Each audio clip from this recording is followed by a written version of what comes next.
right, today we are diving into some really cool new research about how to train AI web agents.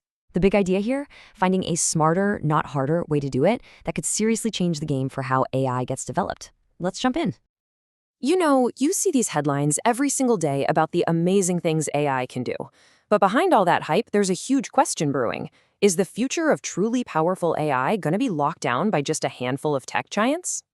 And here's why that's a very real fear. The sheer cost, the computational power to train these super smart AI agents is just astronomical. It creates this massive gap, leaving smaller labs, universities, and the entire open source community pretty much struggling to keep up. So that leads to the big question at the heart of what we're looking at today. What if we could close that gap? Not by trying to outspend the giants, but by finding a way to train smarter.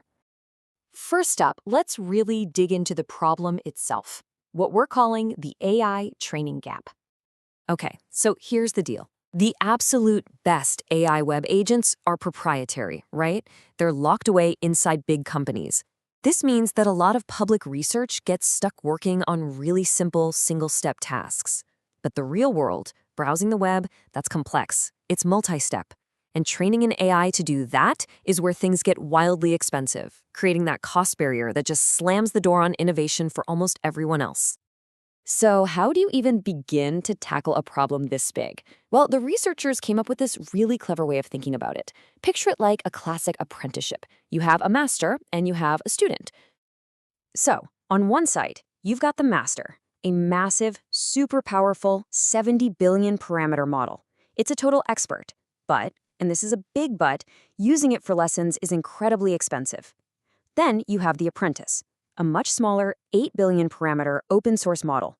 It's nimble, it's efficient, it's way cheaper to run, but it needs a teacher. Now, this is where the strategy really comes into play because there are two totally different ways for the apprentice to learn. The first is what's called supervised fine-tuning, or SFT. Just think of this as learning by imitation. The apprentice just watches the master and copies every move perfectly. This builds a great, solid foundation.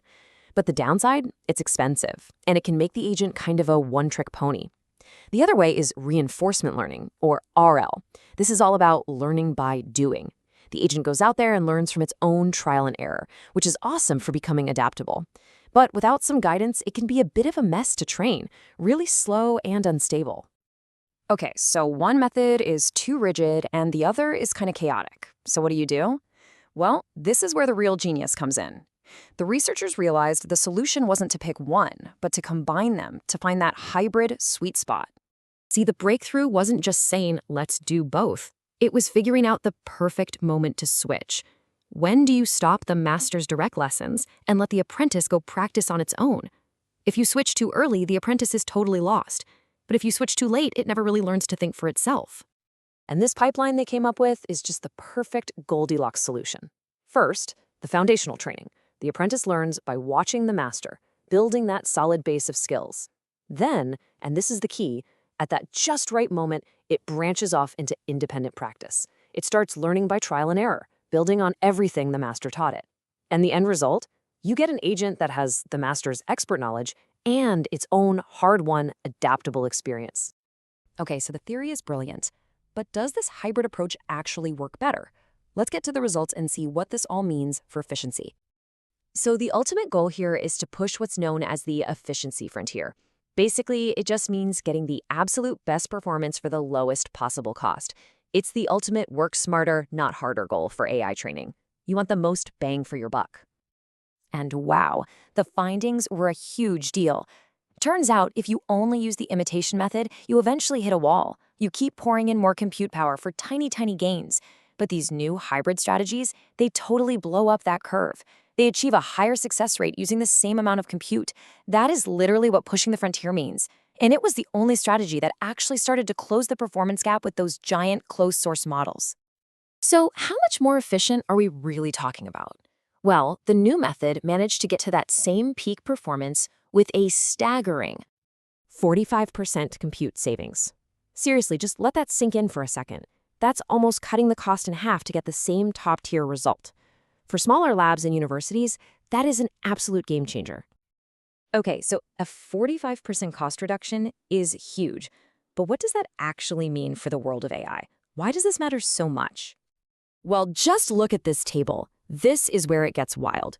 The small apprentice model, our little 8 million parameter agent, trained with this smart hybrid method, scores a 62.9% success rate. What's absolutely incredible is that it actually outperforms its own teacher, the giant 70 billion parameter master model, and it gets ridiculously close to matching GPT-4o, one of the best proprietary models on the planet. What this all boils down to is a roadmap. It's a proven, budget-friendly playbook for the open source community to catch up to the giants. It proves you don't always need a bigger model to win. You can win by being smarter and more efficient with how you train.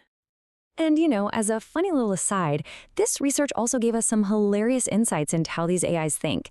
Get this. In one test, an agent was supposed to navigate a website to order computer parts. But instead of clicking through all the pages, it just used its admin access to edit the website's code and drop a shortcut button right on the homepage. I mean, it's a clever solution, but it really shows you how differently these agents can approach a problem. And that really brings us to the final big idea here. This research proves we can make AI more powerful and more capable by being clever, not just by throwing more money at the problem. It helps democratize access to cutting-edge AI. So the big question we're left with is, if we can train AI smarter, not just bigger, what incredible new possibilities is that going to unlock for everyone?